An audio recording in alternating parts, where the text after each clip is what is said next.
안녕하세요. 서정 목사입니다.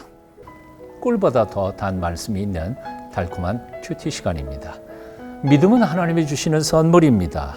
하나님께 믿음을 받은 사람들은 하나님과 함께 화평을 누리면서 살아야 하지요. 화평을 누리기 위해서는 하나님을 닮아가야 합니다. 그리고 하나님과 화평하듯 또 이웃과 세상과 평화롭게 살아가는 삶을 배워야 할 것입니다. 오늘 아침에도 화평을 누리는 삶을 배우며 실천하기를 바라면서 달콤한 큐티 시작합니다.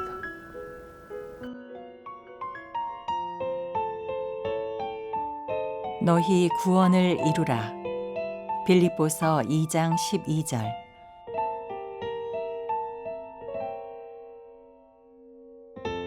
그러므로 나의 사랑하는 자들아, 너희가 나 있을 때뿐 아니라 더욱 지금 나 없을 때에도 항상 복종하여 두렵고 떨림으로 너희 구원을 이루라.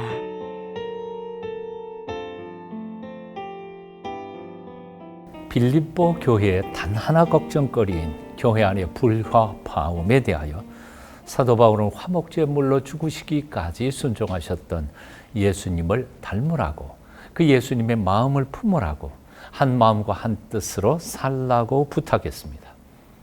그리고는 간절한 사랑의 마음을 담아 그들을 이렇게 부릅니다. 12절입니다. 그러므로 나의 사랑하는 자들아.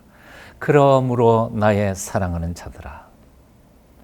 사도 바울은 참으로 빌립보 교회 교인들을 사랑했습니다. 끔찍히 사랑했습니다. 그래서 기회 있을 때마다 그는 사랑한다고 고백합니다. 왜 로마 옥중에서조차 그는 편지를 보내고 있을까? 아주 급한 것도 아닌데 말이죠. 사랑했기 때문입니다.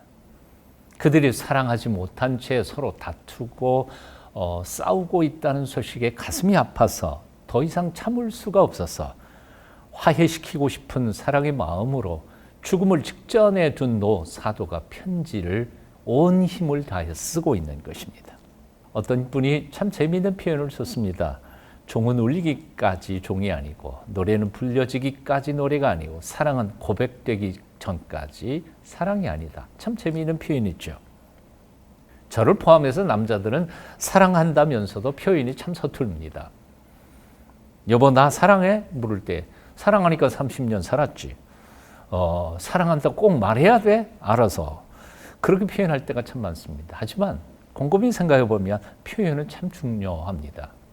100번 들어도 10,000번 들어도 좋은 말, 그리고 들으면 들을수록 좋은 말, 그것은 자꾸 반복해서 표현해야 한다는 것이 사실입니다. 권위주의 시대를 살 때에는 말 쓰고 적은 사람이 오히려 유리했을지도 모릅니다. 그리고 대접도 받았습니다. 하지만 포스트 모더니즘, 감성의 시대를 살아가는 사람들은 소통을 잘하는 사람, 감성적인 사람이 오히려 사람들을 융화시키고 사랑하게 만들고 아주 훌륭한 지도자가 될 수 있는 가능성이 있습니다. 요즘 이 시대에 여성 지도력이 점점 강력해져가는 이유가 바로 그 점에 있다는 생각이 듭니다. 이런 점에서 남자들은 정신 좀 바짝 차려야 될 거라고 생각합니다. 소통하는 시대입니다. 소통시켜야 하는 시대입니다. 표현을 잘해야 합니다.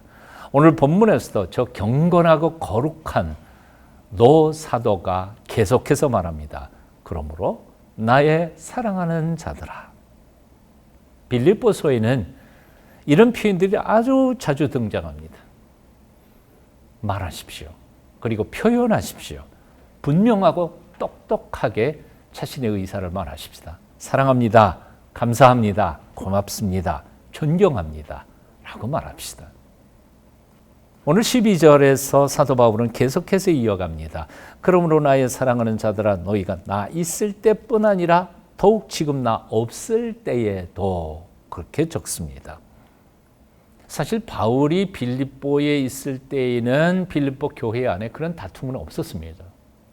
그런데 바울이 빌립보를 떠나서 로마 옥중의 지하에 갇히고 나니까 빌립보 교회 안에 서로 다툼이 일어났다는 것입니다. 그것이 너무 가슴이 아파서 바울은 그들에게 권합니다. 너희가 나 있을 때뿐만 아니라 나 없는 지금도 잘해라 하는 거죠. 화목하라 하는 것입니다. 누군가 있을 때는 자랑하나도 혼자 남으면 잘못하는 사람이 있습니다. 선생님이 계실 때는 잘하지만 선생님이 안 계시면 사고 치는 애들이 있습니다. 부모님이 계실 때에는 잘하지만 부모님 안 계실 때에는 아무것도 못하는 아이들도 있습니다. 누군가 감시하면 잘하는데 감시자 사라지면 엉망 만들어 놓는 사람들도 있습니다. 한마디로 홀로 설 줄 모르는 사람, 홀로 서지 못하는 사람, 미숙의 대표적인 모습이죠. 역대하 24장에 나오는 요아스라고 하는 임금이 바로 그런 임금이었습니다. 요아스 임금은 고모부였던 제사장 여호야다가 있을 때에는 아주 선한 왕이었습니다. 폐허가 된 하나님의 성전을 다시 개축하고요, 선적을 베풀며 신앙적으로 유다 백성들을 다스렸습니다. 하지만 제사장 여호야다가 떠나고 난 후에 정치 지도자들의 야합과 그리고 그들의 정치 꼼수에 휘말려서 그는 그만 성전을 폐허로 만들어 버립니다. 우상을 섬기기 시작합니다. 마침내 제사장 여호야다의 아들이었던 스가랴가 성령이 충만해서 그를 꾸짖습니다. 너희가 여호와를 버렸으므로 여호와께서도 너희를 버리셨다 하고 말씀을 전할 때 그는 회개하기는커녕 바로 그 스가랴를 성전이 있는 데에서 참수해버리고 맙니다. 그리고는 1년이 못 돼서 아람 군대의 침입을 받고 쑥밭이 돼버리고 그리고 자기는 신복 부하에게 암살당하고 맙니다.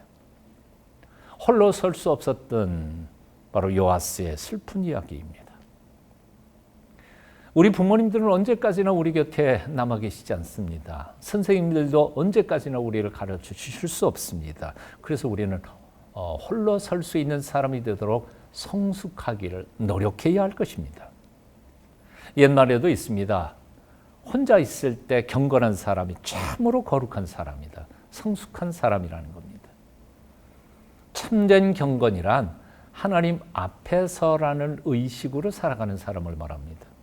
하나님은 언제나 어디서나 우리와 함께 계십니다. 우리는 눈에 보이든 보이지 않든 하나님은 여전히 무소부재하신 하나님으로 나를 보고 계신다는 사실을 우리가 잊지 말아야 할 것입니다. 실로 하나님이 나를 지금 바라보고 계시고 나는 하나님 앞에 있다는 의식으로 살아가는 사람만이 온전히 성숙할 수 있고 경건하게 살아갈 수 있습니다.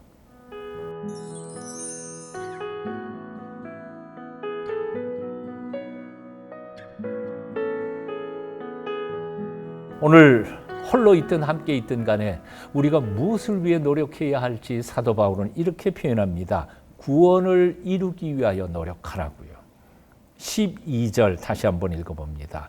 그러므로 나의 사랑하는 자들아 너희가 나 있을 때뿐 아니라 더욱 지금 나 없을 때에도 항상 복종하여 두렵고 떨림으로 너희 구원을 이루라. 너희 구원을 이루라. 하나님께서 우리에게 주신 구원은 한 번 주시고 끝난 게 아닙니다. 받은 구원을 주님 안에서 우리가 함께 성숙해 가면서 그것을 완성시켜야 할 의무와 책임이 있는 것입니다. 한두 번에 우리는 완전히 거룩해질 수는 없습니다. 은근과 끈기와 노력과 그리고 희생을 통해서 최선을 다할 때 우리는 하나님께서 주신 축복인 구원을 온전히 성취할 수 있을 줄로 압니다. 사도 바울은 세 가지를 이야기하고 있습니다. 항상이라고 했습니다. 꾸준히라는 말입니다. 쉬지 말고 노력하라는 말이죠. 두 번째는 바로 복종 말씀하셨습니다. 하나님의 말씀과 성령의 인도하심에 우리는 늘 복종해야 한다는 것이죠. 셋째로 혹시나 잘못 가지 않을까 하는 두려움과 떨리는 마음으로 조심하면서 구원을 이루어 가야 한다는 것입니다. 그리할 때 하나님께서 우리에게 주신 구원을 온전히 완성할 수 있다는 것입니다. 사도 바울은 빌립보 교회 성도들에게 그렇게 꾸준히 그리고 두려운 마음으로 떨리는 마음으로 하나님 말씀을 순종하며 구원을 이루어 가기를 간곡히 부탁했습니다. 이제 말씀을 줄여봅니다. 사도 바울에게 빌립보 교회 성도들, 그가 양육을 책임졌던 빌립보 교회 성도들이 있었던 것처럼 혹시 여러분이 돌봐주고 섬기고 그리고 양육해야 할 하나님의 사람들이 있으십니까? 바울처럼 부모의 심정으로 잘 살피고 돌아주십시오. 혹시 바울처럼 우리를 돌보아주시는 영적 부모나 멘토들이 있으십니까? 항상 그들에게 순종하며 두렵고 떨리는 마음으로 구원을 이루어가기 위하여 애쓰고 힘쓰십시오. 하나님의 놀라우신 축복이 여러분과 함께 하실 줄로 믿습니다.